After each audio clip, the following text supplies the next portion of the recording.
Hello everyone, in this video I would like to show you how to create a drop-down list like this. You can just click and select male and female or yes no question. Okay, let's start.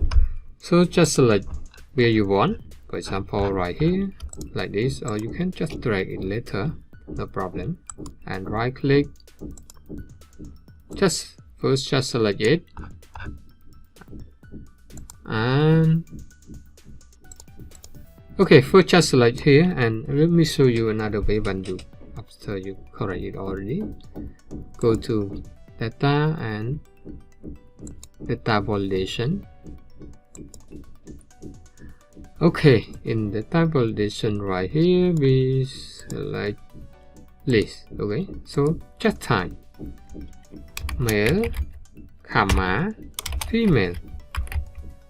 Okay, just type like that. So you got it. Male, female, you can pass over there, not here. Yes.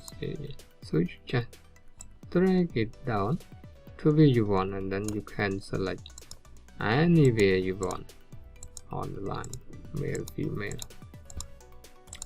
Okay, hope you learned something from this video. If you're looking for another tip and trick, check in the profile or comment below. See you next time.